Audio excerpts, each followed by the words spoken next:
What's up guys, it's Monday here. I hope you're all doing well and welcome back to another video. So for today's video, I actually want to make it a conversational piece instead of me putting pieces of clothing together. And for today's topic, I actually want to speak about SA Fashion Week. It's coming up on the 26th of October, so about a month away. And I want to speak about how SA Fashion Week has actually deteriorated from such a highly appreciated, highly anticipated event in the fashion calendar year to something that's more mundane, boring, elitist, and pretty much just what SA Fashion Week should never have become. So I pretty much want to speak about how SA Fashion Week has gone from hero to zero. So with that marquee type of setup, it's been like that since about 2013 when I've been going, and nothing's changed with it. It's been the same runway, same lighting, same audience seating on either side, and nothing has been added as a variation, as a thing of theme or whatever. It's just the same look with the same projector going on with a broom being blacked out, and they have the white writing of the now fashion designer whose line is up and coming on the runway and all that. And it's just, it feels very, very boring, and they could explore a lot better in that sense. And me, I also feel like having it every year on the Santon rooftop, surely if like we can outgrow it, they can too. And like they have so many options for venues as like the Kruger National Park, the beachfront in Cape Town, Durban, PE, wherever else, all over SA. There are so many beautiful spots to host SA Fashion Week. And what makes our situation now being SA Fashion Week compared to like Milan, New York, London, and all those other places is that it's SA Fashion Week, meaning that we don't have one dedicated city to now house all of the fashions that we can have now the week of fashion being put out. It's more of a thing of, with it being now SA Fashion Week, we're representing the whole of SA's up and coming fashion designers and ones that are present, and we can actually now explore other venues. And it would be really, really dope if like we could have a whole SA Fashion Week dedicated in the Kruger National Park or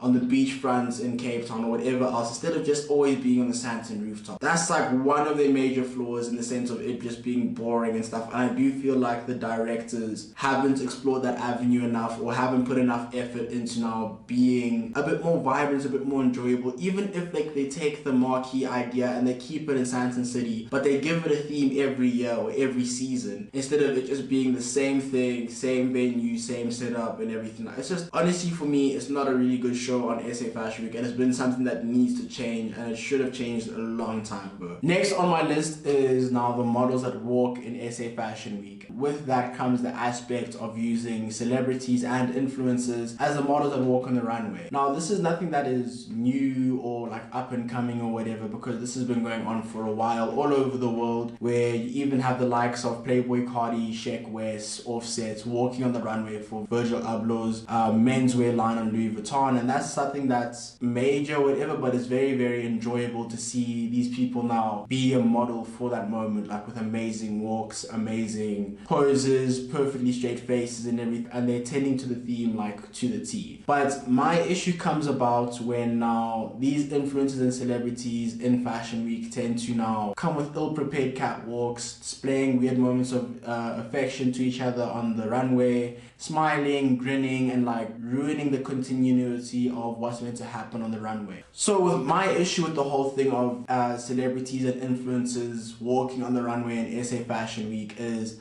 most of them don't tend to now practice their struts. They tend to just treat it as it's an everyday event, and they sort of make the whole event surround themselves as like, I'm a celebrity, so you must pay attention to me more than the clothes, instead of actually just being like, oh, it's very nice to see, as an example, let's say like AKA walking. It's like, oh, it's nice to see that AKA is walking in this line of Rich and Nisi, but we're not focusing on AKA, we're focusing on the clothes he's wearing, and that's more enjoyable. But over the last few fashion weeks, it's turned into something where we're sucking away from the attention of the clothes, we're sucking away from the attention of the fashion designer, and we're focusing more on the actual celebrity or influencer themselves. And that over the last few years has made Fashion Week very distasteful in that aspect. And with that being said, it sort of makes it very, very like unfortunate that there's a literal handful amount, so like I can count the amounts of models that actually walk with amazing struts, good poses and everything like that, and then the majority of them, that big surplus, is just people that are treating it as a moment to take the attention away from the clothes and put it onto themselves and everything, like I said before. Turns Fashion Week into something that it should never be about. Like, it should be about the clothes and not who's wearing them.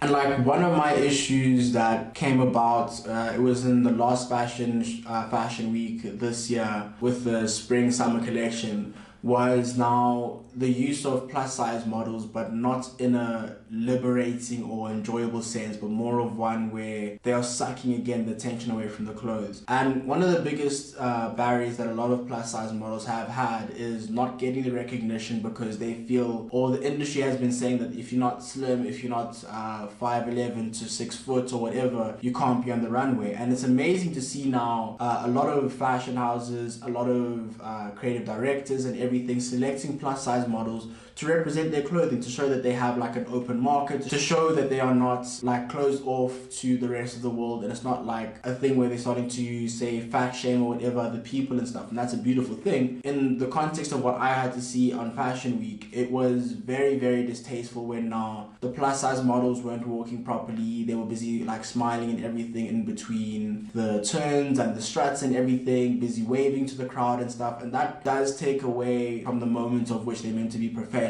and be a model in that moment, regardless of being plus size or not, but be a model in that moment. And I do feel like plus size models should be now like actual models that are plus size, and not people that are plus size that want to be models, if you get what I mean, where there are major plus size people that have now done major campaigns, and we're even like models on an international standard, like Ashley Graham, who has done things like Sports Illustrated and walked a few runways, and she actually displays of being a model first before she was considered plus size. And that's what I feel like a lot of people missed, in the sense of now putting those plus size models on the SA Fashion Week runway, and it just diluted a lot of what they were trying to achieve. Taking that responsibility, executing their job, doing everything perfectly to the T whilst being plus size. Pretty much they weren't showing the correct representation that was meant to be put on that platform, and I do feel like they took a lot away from that enjoyable and major moment of having a plus size model on the runway to now just it being, you know, like them having a bit of a drawl or whatever. So now next on my list is those that attend the Fashion Week events, and that being now the audience. And one of the things that has come up with the celebrities and influencers attending Fashion Week is that they start to treat it as more of like, I am being told to be at the event and I need to post about being the event,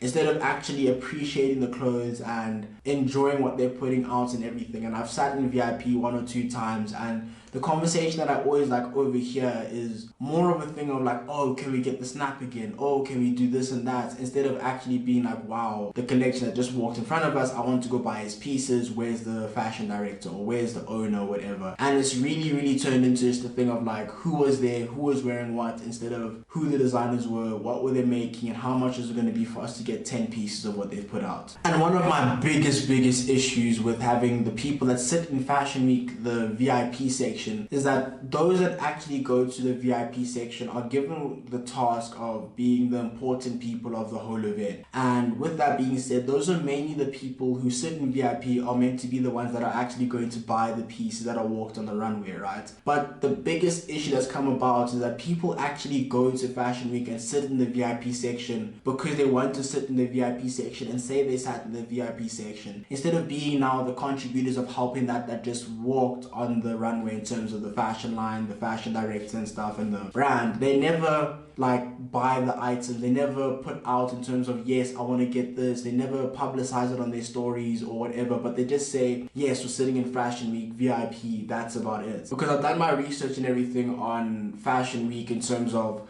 why it's deteriorating, why do people not appreciate it as much. And a lot of the people that would put their brands on the Fashion Week runway, they would tend to say that a lot of the time these people would now pull out, or they would prefer to host events on their own, more intimate settings and stuff, is because the people that tend to sit in the VIP section actually don't buy out anything that they put on the runway. They just say that they only see them on the snaps, they go there to take photos with them and say, oh, you must check this guy's stuff out and everything, but they never actually put money down to say, I like what you put out, let me buy your stuff. And it's not to say that everybody can put out good items back to back and everything, but those of which that have complained have also interacted with those that sit in VIP and just said that they never want to buy the items that they put out. They always do the thing of sort of window shopping, if I may. And with that being said, I do feel like, in my opinion, those that sit in the VIP section don't really deserve to be there because they don't really contribute back to the fashion world. It is very, very disappointing to see that it's more of a popularity thing where it's popular people in SA sitting in front row instead of now it being like well-off or high-end critiques and reviewers. Those people that do attend the VIP and everything, they tend to be more of the people that just want to be in the VIP because it's VIP and not because they're going to actually now buy the clothing that's been put on the runway or contribute back in any sense. That's all, folks. With that being said, thank you guys so much for watching my conversational piece on SA Fashion Week, and as always, my name is Mandla. Peace.